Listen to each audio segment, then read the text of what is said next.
Hey everyone, and welcome to Dr. Abu RTN Academy channel. Today we are going to discuss UniDeb seminar number 2. Okay, based on your request, we'll go through the seminars and the examples given. And this part 1.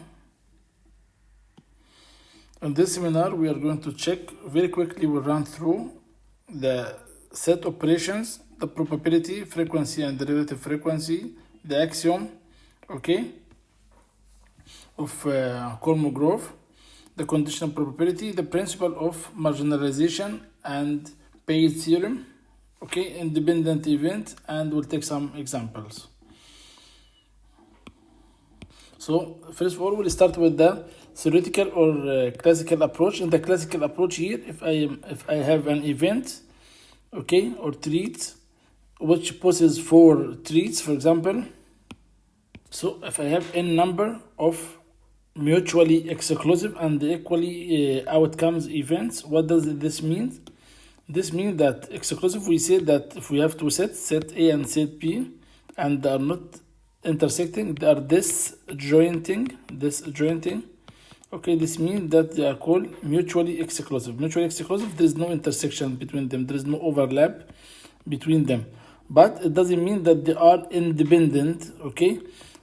In the meaning of, you can think of them as independent, but by definition, that if one of them happened, the other one, it depends on it, but they cannot have an overlap. Like, for example, the tail and the head of the coin, okay?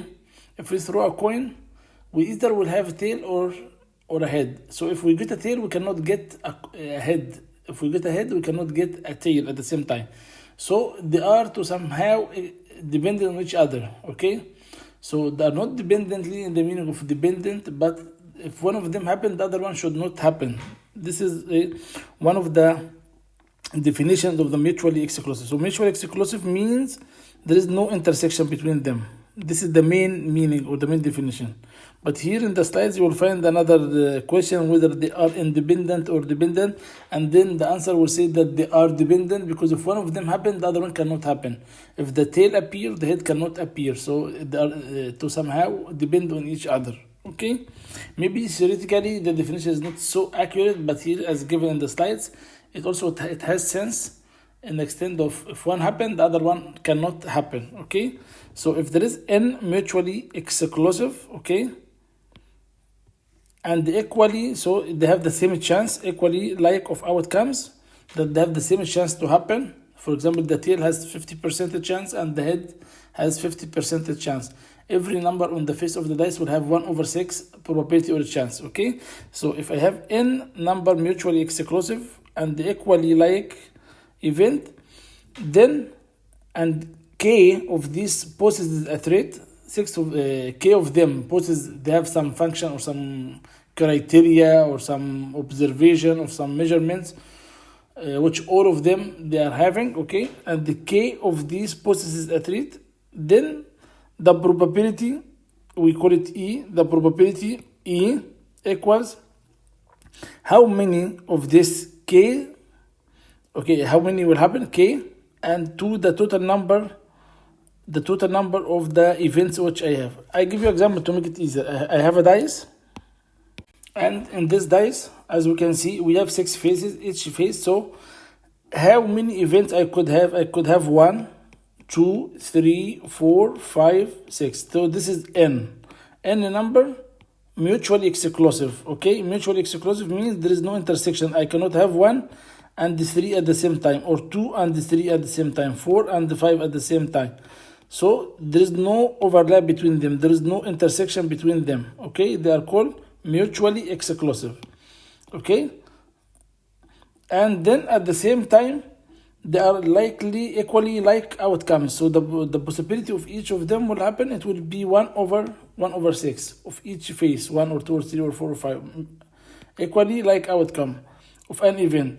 K of these possesses a trait. For example, I say I want the trait of that they are odd numbers, okay? The trait that they are odd number. So how many of them have this trait? In the dice, I have 1, 2, 3, 4, 5, and 6. So how many odd number? 1, 3, and 5 only are the odd numbers. So I have 3 of them, k equals 3. 3 has the trait which I talk about, okay? The category, the criteria which I'm looking for, the observation which I need, okay? So k of these possesses a trait. So if I say the trait is odd number or even number, it will be 3. So k equals 3 in this case. So the probability of having odd number, probability of E, which is odd number, the trait E, equals odd number. The probability of E will be how many of these faces has this trait 3, divided the total, which is 6. So this is the probability. So in simple, this is the meaning of this one. So here, the probability E of the trait which we have, like odd or even number, any trait, okay, odd, E, the trait which we have equals odd numbers, odd number. So the probability would be k, how many possesses have, okay, own this trait, how many faces own this trait. I have 3 faces or having this trait, have the are odd numbers, okay, possesses this trait. Then the probability would be k, the trait which I have, divided the total number, which is n. This is the classical or theoretical approach of I have all of them mutually exclusive and equal outcome, equal likelihood of outcome. So every face has the same chance and they are mutually exclusive. There is no overlap. I cannot have 3 and 5, 5 and 6 together. This is theoretically. Practically or experimentally, okay, here in the practical approach or experimental approach, we have something, we have repeated the experiment, for example, 10 times, okay? Or, for example, we have repeated the experiment 50 times. 50 times, let us assume 50 times. And I found 5 people has a certain disease, okay? So, the probability or the frequency of this one is, it will be the number of times it appears divided the total number I have done the experiment. Okay, so I have done the experiment. I show some people with this disease, some people with other disease, some people with third disease, fourth disease. But for a particular disease, how many times this disease appears, the frequency of it, how many it appears in my list. I found, for example, it appears 5. And the total number of experiment I have done for all the diseases is 50. So the frequency or the relative frequency of this one will be 5 divided 50. So how many frequency it appears divided the total number, okay? So this is called the relative frequency. We are not calling it property, we are calling it relative frequency.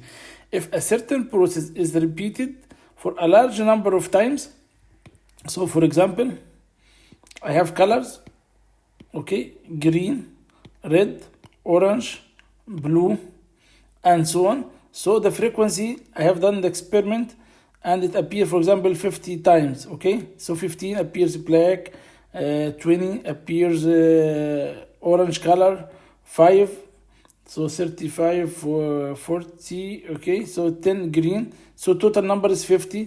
So here in this case, I have how many red color appears, how many times the frequency, okay? How many times it appears, frequency of red is 5. How many times I repeat the experiment to see the color? I repeat the experiment, I did the experiment for 50 times. So this is the total number which is in 50 times. And this is the criteria which, or the trait which I'm looking at, K. Okay, if we look at this example, so if a certain process is repeated, I repeated it 50 times. Okay, as we can see here, I repeated the experiment 50 times. 10 times it appears green, 5 times it appears red, 20 times it appears orange, 15 times it appears blue color. So if I repeat it 50 times, let's do it again, okay. So repeat it 50 times, n times, and if some resulting event, which is in my case is the red color, okay, with a characteristic E, occurs k times, it occurs, happens 5 out of 50 times I did, then the relative frequency. So we said the relative frequency of R, okay, relative frequency of R is 5 divided 50, which is 0.1. It looks like probability, and we'll come to know now why when we can call it probability. But because we have repeated the experiment only 50 times, but if I repeat the experiment 100 times, so maybe I'll get more accurate result. Maybe it will be 0.11 or 0.12 or 0.09, okay, or whatever, but it will be more accurate. So as far as I'm increasing the number of repetition of the practical experiment, okay, so I get more accurate, okay. So the number I see here compared to the overall number, it is a ratio, and this ratio or fraction, every time it improves. So if I repeat the experiment for 100 times, it will be more accurate than 50 times. If I repeat the experiment for 1000 times, it will be more and more. If I repeat it to infinity time, so in this case, I can call the relative frequency, I can call it the probability. If the number of experiment is very large, the n number increase to 1000, 1 million, 2 million, 1 billion increase, and approaching infinity tends to be infinity, n going toward infinity, increasing. The variation of the relative frequency become negligible. So every time, so here I got the first time when I have 50,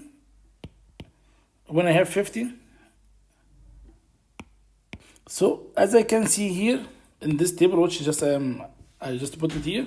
So if I repeat the experiment for 50 times, as per the example which we have here, we got the result 0.1. Okay. If I repeat the experiment 100 times,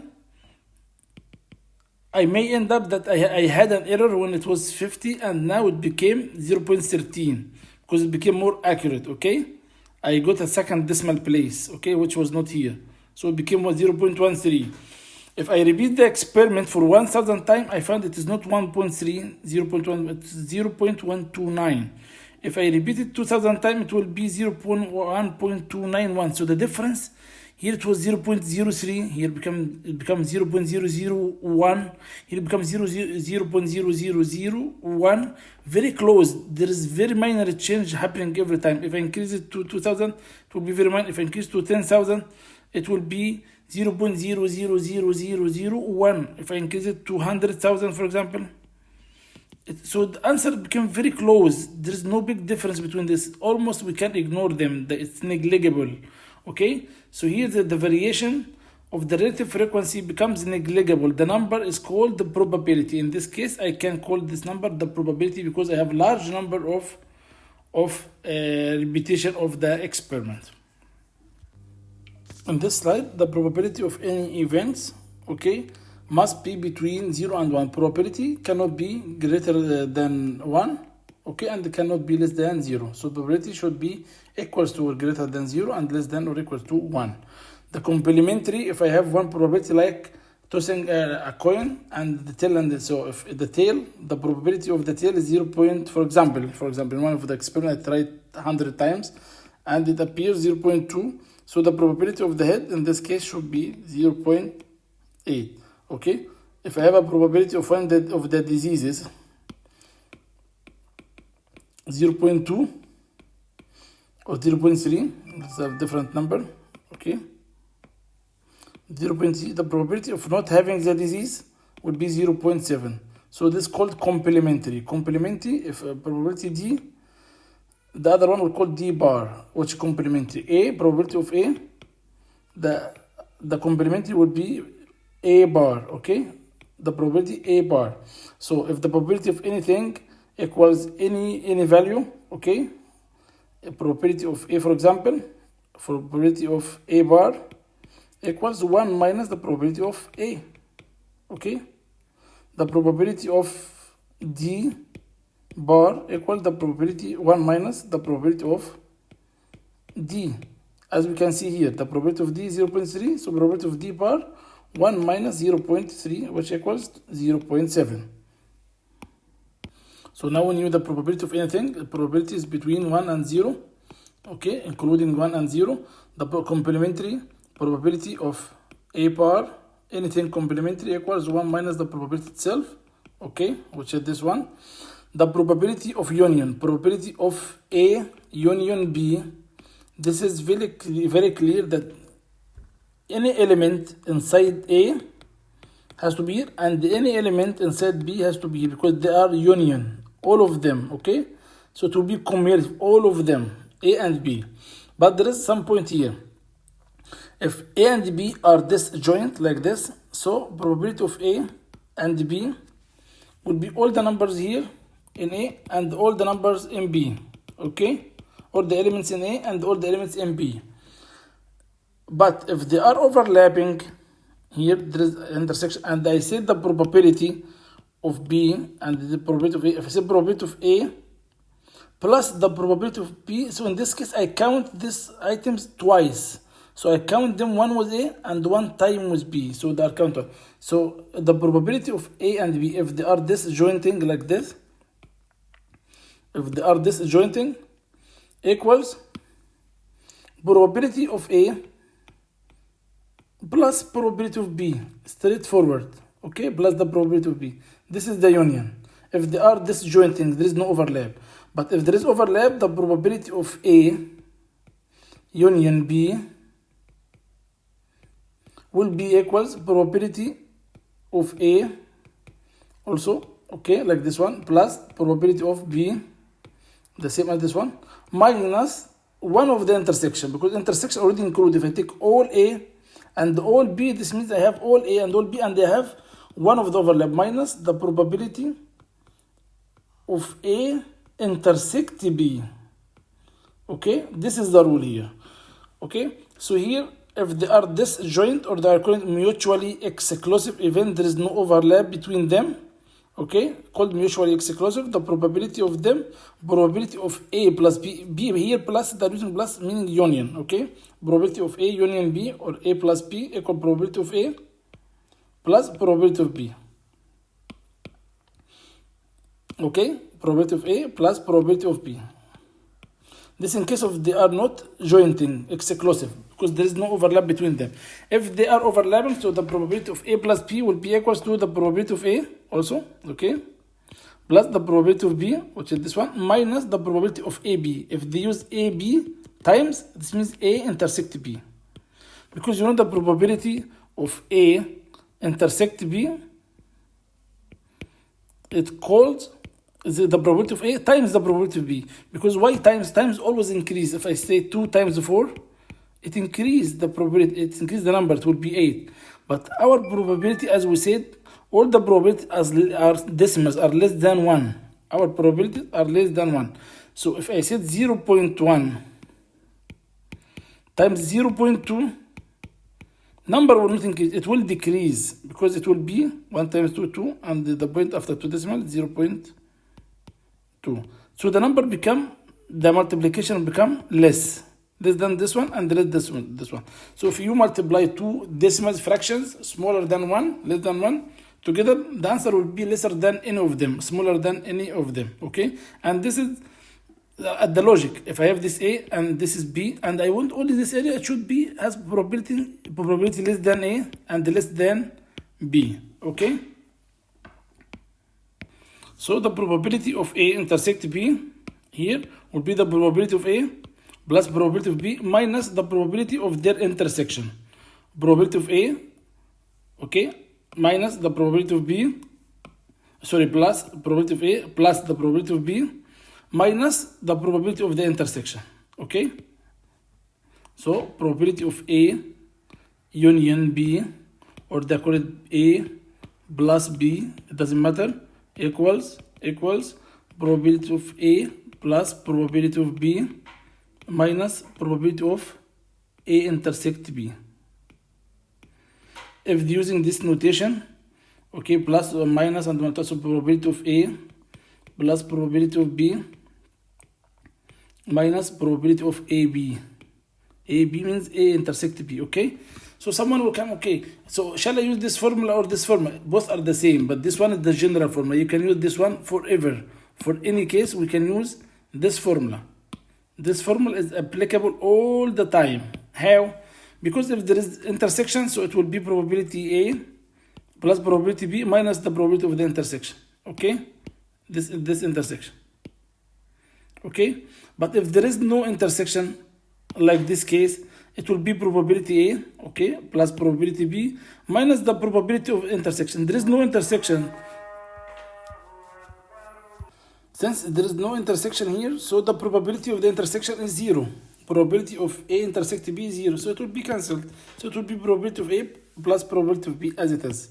Okay, so this is called the general formula for the probability of union. Okay.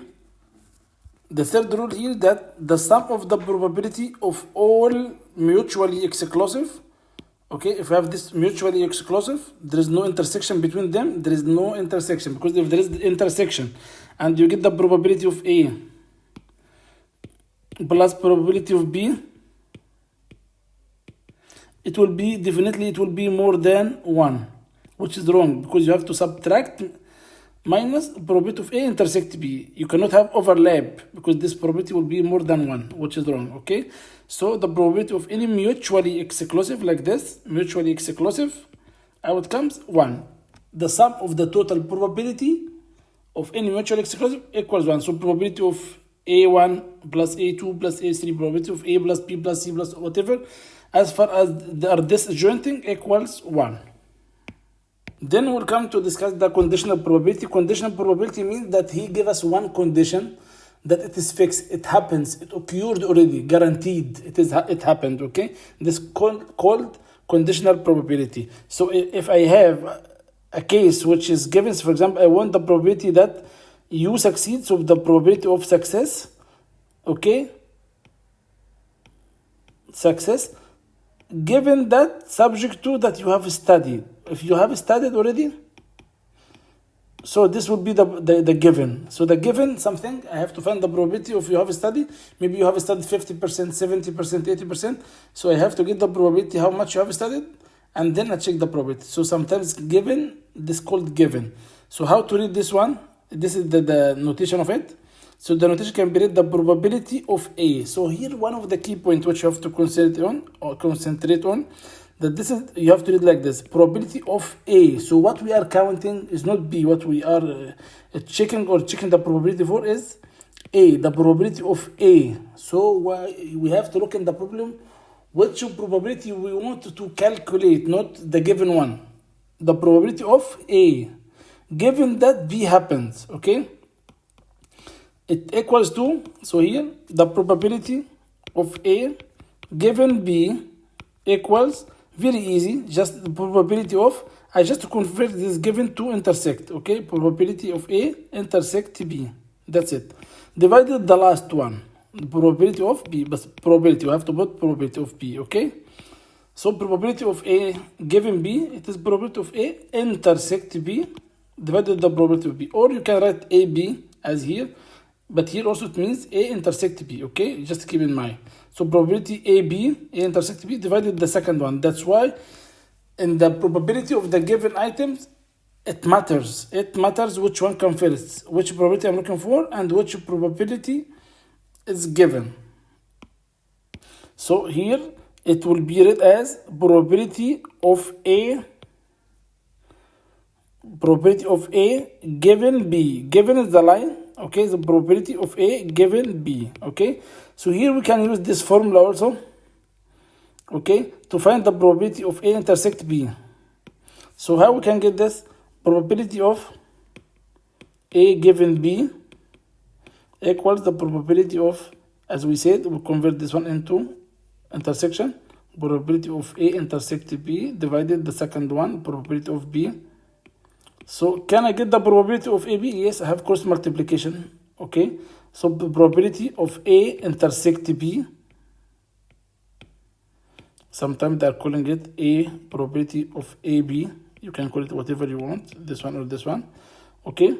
Probability of A intersect B here will equals probability of A given B times probability of the last one B, okay? So I can, if I need to find the probability of intersection, so I can write the probability of A intersect B.